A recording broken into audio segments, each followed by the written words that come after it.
A single American carrier strike group carries more explosive power than every army that existed before 1900, combined. So here's the question nobody's asked. What if we stripped all of that down to just one battalion, 800 Marines, no resupply, no backup, and dropped them into a valley surrounded by every legendary military force in human history? 3 million warriors, one way out, and the ammo counter is already ticking towards zero. Let's build this from scratch. Somewhere in the desert southwest, think the Salt Flats meets the Mojave, a temporal anomaly tears open. Don't worry about how. Worry about what steps through. In the center, a reinforced U.S. Marine Infantry Battalion, task organized for independent operations. 2024 gear, 800 Marines.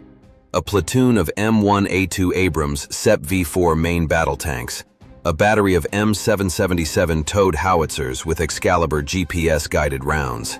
2 AH-1Z Viper attack helicopters and a pair of UH-1Y Venoms for utility. Javelin anti-tank teams, tow missile sections, heavy machine guns, mortars, and a combat operations center running Link 16 tactical data. They've had 24 hours to dig in. Combat engineers turned flat desert into a defensive position. Concertina wire, hasty minefields, berms, fighting holes with overhead cover. A tight perimeter, maybe a mile across. Now, look at what's surrounding them. Ring 1, Alexander the Great's army at its peak, 47,000 Macedonian phalanx infantry, companion cavalry, war elephants borrowed from his Indian campaigns. The force that never lost a battle. Ring 2, the full Mongol horde under Genghis Khan himself, 250,000 mounted warriors, arguably the most effective military organization before the industrial age. Every man an archer, every man on horseback. Ring 3, the Grande Armée under Napoleon, Russian campaign strength, 685,000 soldiers, the largest European army ever assembled to that date. Muskets, bayonets, and over 1,000 field guns. Ring 4, the Imperial Japanese Army, 1945 configuration, 400,000 soldiers operating under Ketsu-go doctrine. Total defense, no surrender. Equipped with Arisaka rifles, knee mortars, Type 97 tanks, and an ideology that treats death as a promotion. Ring 5, a reserve pool drawn from across antiquity. Zulu impis, Viking huscarls, Persian Immortals, Aztec eagle warriors, another 1.5 million bodies held in the deep rear. Total enemy strength, roughly 3 million. Ratio, 3,750 to 1. Now here's the constraint that makes this interesting. No resupply, no airdrops, no carrier offshore, no drone swarms inbound from some base in Nevada. The Marines have exactly what they carried in, what's loaded on the vehicles, and what's stacked in the ammo point. When it runs out, it runs out. The enemy has no such problem. They have the one resource that never needs a supply chain: human bodies willing to march forward. So, can the most lethal small unit in modern warfare survive when the logistics clock hits zero? Or does math eventually beat technology? Let's find out. Phase 1, the range advantage. They can't even see us yet. The engagement doesn't start with a charge. It starts with a quiet conversation inside the COC. Ground surveillance radar picks up mass movement at 25 kilometers. For Alexander's phalanx, marching in formation, that's a full day's march away. For Napoleon's army, maybe 8 hours at a forced march. For a GPS-guided Excalibur artillery round, it's comfortably within the engagement envelope. And this is the first thing that would shatter every historical commander's understanding of warfare. The battle starts before they can even see the enemy. The battery commander calls the fire mission. 6 M777 howitzers begin firing Excalibur rounds, precision-guided, each one landing within 2 meters of its target coordinate. Think about what that means. Napoleon's artillery, the most advanced in Ring 3, had an effective range of maybe 1,200 meters. And even then, you were lobbing iron balls and hoping for the best. The Marines are hitting targets from 25 miles away, with GPS accuracy. The Mongol horde has never conceived of a weapon that can reach beyond the horizon. They don't have a conceptual framework for it. It's not that they can't defend against it. They can't even imagine it exists. But here's the counterintuitive part. Precision artillery is almost wasted on ancient armies. Excalibur is designed to hit a specific vehicle, a specific building. It's a scalpel. What the Marines need right now is a sledgehammer. And they don't have HIMARS. They don't have MLRS. They have 6 howitzers and a finite number of shells. Each Excalibur round costs $68,000 and takes out maybe a dozen men in the blast radius. There are 3 million enemies. You do that math and it gets ugly fast. The battalion commander does the math. He has roughly 800 conventional HE rounds and 96 Excalibur. At maximum rate of fire, the battery burns through its entire supply in under 4 hours. 4 hours of artillery, against an enemy that can keep coming for weeks. He makes the call. Conserve the Excalibur for high-value targets, Napoleon's gun batteries, Japanese command posts, the elephants. Use conventional HE on the massed formations, but sparingly. Harassing fire only. Make them think the sky is falling everywhere so they slow their advance. It works, for now. The Mongol vanguard pulls back after the first few rounds impact. Horses don't understand what's happening, and mounted archers need confident horses. Alexander halts his advance and sends scouts forward. He's brilliant enough to recognize he's facing something entirely outside his experience. But Napoleon? Napoleon does something unexpected. He recognizes artillery when he sees it, even artillery that outranges his by a factor of 20, and his response is pure genius. He disperses. Instead of marching in dense columns, he spreads the Grande Armée into wide, loose skirmish lines. This is 1812 doctrine adapting in real time. It doesn't save them from the shells, but it makes each shell dramatically less effective. Suddenly, a round that might have hit 30 men in a tight formation catches 3 in a scattered line. The cost per kill just went up by a factor of 10, and the ammo counter doesn't care about genius. It just keeps ticking down. Phase 2. The middle distance. Now they can see us. Now it gets complicated. 12 hours in. The artillery has fired 40% of its total ammunition. The outer rings are battered but far from broken. The advance continues from every direction. At 4 kilometers, the Vipers spin up. 2 AH-1Z attack helicopters lift off carrying Hellfire missiles and 20mm cannon pods. Their primary targets? Napoleon's artillery park and the Japanese Type 97 tanks, the only enemy forces that can project any meaningful firepower. For context, a Hellfire missile travels at Mach 1.3 and can defeat any armored target on this battlefield from 8 kilometers away. A Type 97 Japanese tank has 25mm of riveted steel armor. The Hellfire is designed to kill modern main battle tanks with 10 times that protection. It's not a contest. It's an engineering mismatch so severe it's almost absurd. But the truly strange moment belongs to the Mongols. As the Vipers make their attack runs, 250,000 mounted archers do what they've always done when facing an airborne threat. They shoot at it. Thousands of arrows arc upward toward the helicopters. And from the ground, it actually looks impressive. A dark curtain rising against the sky. The arrows bounce off the armored fuselage like rain off a car windshield. The pilots don't even register the impacts. Their airframe is rated to survive 23mm cannon fire.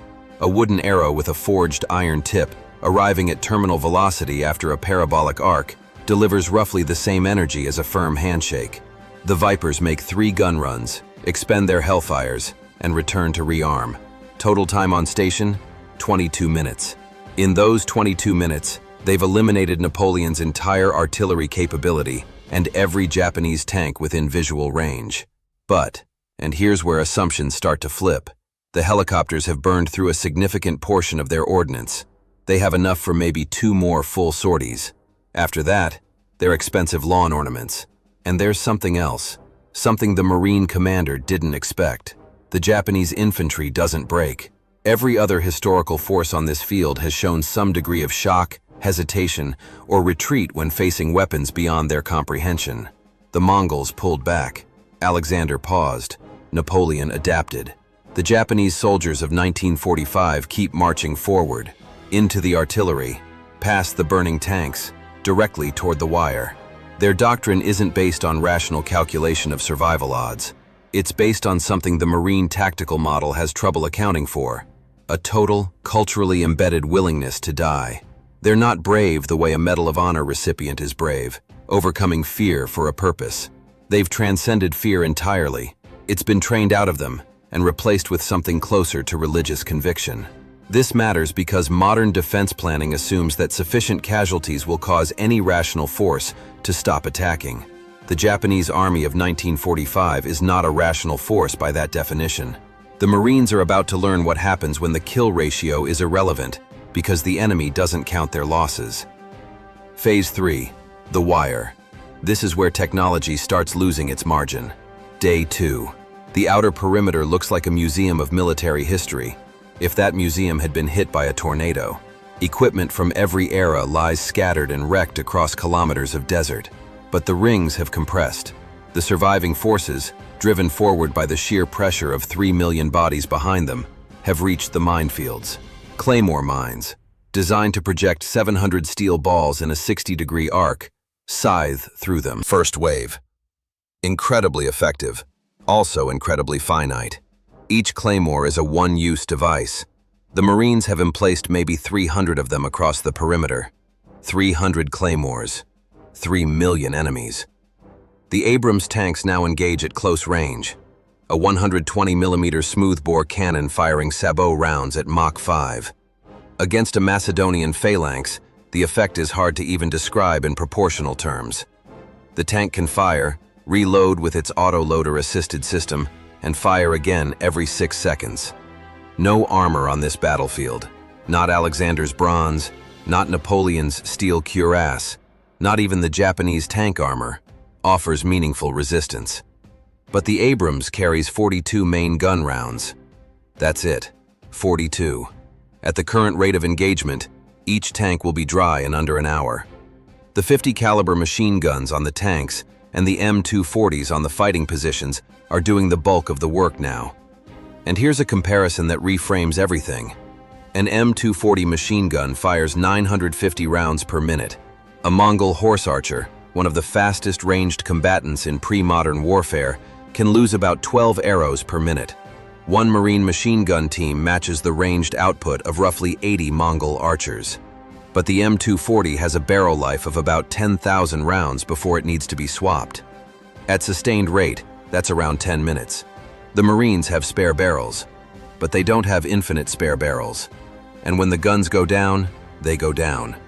Nightfall comes, and something interesting happens. The historical armies stop. Almost all of them. Night combat before the industrial age was nearly impossible. You can't maintain formation, can't identify friend from foe, can't coordinate movement. Night meant truce, even if nobody called it one.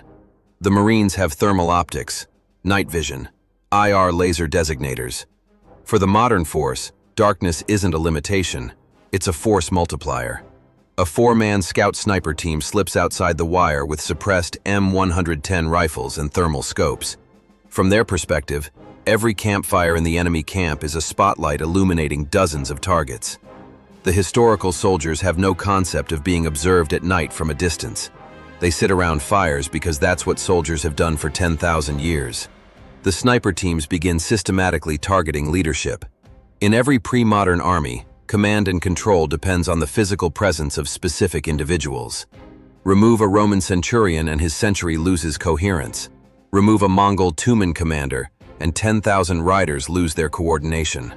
By dawn, the enemy camp is gripped by a superstitious terror that no rational explanation can dispel. Leaders are falling in the dark. No one hears a shot. No one sees an attacker. For soldiers whose worldview includes gods, spirits, and demons, the simplest explanation is the most terrifying. They're fighting something supernatural. And here's the irony. The Marines' most effective weapon during the night phase isn't a weapon system at all. It's information asymmetry, the ability to see when your enemy is blind. It costs almost no ammunition, just skill and optics. But the sun comes up again, and with it, the math reasserts itself. Phase 4, the crisis. What happens when the greatest military in history runs dry? Dawn, day 3. The ammunition status report reads like a countdown. Howitzer rounds, 8% remaining. Tank main gun, 3 rounds per vehicle. Hellfire missiles, 0. 50 cal, 12% remaining. 5.56 rifle ammunition, 20% remaining. Javelin missiles, 4 remaining. The helicopter fuel is gone. Both Vipers sit behind the berm with their rotors still, their turret guns manually traversed to serve as fixed fighting positions. And the enemy, battered, terrified, but still numbering over 1 million, is massing for a final coordinated push. Something remarkable has happened overnight among the historical commanders. They've started talking to each other. Napoleon, through interpreters, has communicated with the Japanese general staff. His message is simple, and it's strategically perfect. Their thunder has limits. We've heard it weaken. One more push and it stops forever. He's right. The Marine Battalion commander knows he's right too. The defensive calculus has flipped. For 2 days, the modern force held every advantage except numbers. Now the numbers are about to be the only thing that matters. He has one option left, and it's the option that changes the entire equation. Phase 5, the final card. Here's something most people don't think about. A single modern thermobaric weapon, not nuclear, just conventional fuel-air explosive technology, generates an overpressure wave that no pre-modern army has any concept of surviving or understanding. The Marines have been holding back their last ace, a coordinated strike using every remaining heavy weapon simultaneously, focused on a single point. Every remaining artillery shell. The last javelins. A final Viper sortie on fumes. Literally, the crew chief calculated they have 11 minutes of flight time in the tanks. Everything, all at once. At the center of the enemy's massing point. The call goes out. All units, all remaining ordnance, fire mission grid X-ray November 4729. Time on target, 0547. This is a TOT mission. Everything fires, so everything lands at the same moment. At 5:47 a.m., the desert sunrise is upstaged. The concentrated impact of every remaining weapon system striking a single square kilometer simultaneously creates a spectacle that transcends warfare and enters the realm of natural disaster. The ground shakes. A column of dust and debris climbs thousands of feet. The shockwave rolls outward, flattening tents and knocking men off their feet 2 kilometers from the impact zone. Nobody within the strike zone could have survived. But more important than the casualties is the psychological effect on everyone outside it. Alexander the Great has seen volcanoes. He's marched past Vesuvius. What he just witnessed was worse. A volcano is nature. This was aimed, deliberate, controlled. The implication is clear. Whatever these strangers are, they command forces that rival the gods. Napoleon, who has spent his career mastering the most powerful weapons of his age, watches a single coordinated strike accomplish in 30 seconds what his entire artillery park couldn't achieve in a full day of bombardment. He doesn't run. He just stops. The calculation behind his eyes finally returns an answer he can't strategize around. The Mongol horde, the army that conquered the largest contiguous land empire in history, the force that never encountered a military problem it couldn't solve, breaks. Not from casualties, from comprehension. They understand, in a way that Alexander and Napoleon are still processing, that this isn't a stronger army. This is a different category of existence. The Japanese are the last to stop. Some don't stop at all. But enough of their officers recognize the futility that organized resistance collapses. Individual soldiers may continue forward, but an army requires coordination, and coordination requires the belief that action leads to outcome. That belief is gone. It's over. Not because every enemy is gone, they're not. Over 1 million are still alive on the field. It's over because the will to fight has been fundamentally broken by a demonstration of power that sits outside every historical framework for understanding warfare. Aftermath, the real lesson. The Marines hold their perimeter. Casualties, 47 killed, 230 wounded out of 800. They've accounted for an estimated 400,000 enemy casualties across 72 hours. But here's the number that actually matters. 0. 0 rounds of ammunition remaining for the howitzers. 0 Hellfires, 0 Javelins. The rifles have maybe 2 magazines per Marine. The Abrams tanks are down to coaxial machine gun ammo only.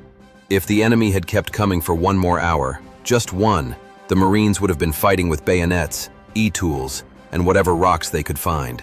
And at that point, Alexander the Great knows exactly how to win that fight. He's been winning those fights his entire life. Technology won, but it won by the thinnest possible margin. And it won not by destroying the enemy, but by breaking their understanding of reality. That's the actual lesson. The gap between a modern military and every historical force isn't just about better weapons. It's about operating in a completely different informational universe. The ability to see at night, to strike beyond the horizon, to coordinate fires across dozens of systems simultaneously. To a Roman legionary, that's not superior tactics, it's sorcery. But sorcery runs on batteries, and batteries die. Every piece of technological superiority the Marines held was a depreciating asset. Every trigger pull moved them closer to parity with their enemies. And parity with 3 million warriors who've spent their lives in hand-to-hand combat is not where any modern soldier wants to be. The question was never, can quality beat quantity? The question was, can quality beat quantity before it runs out of quality?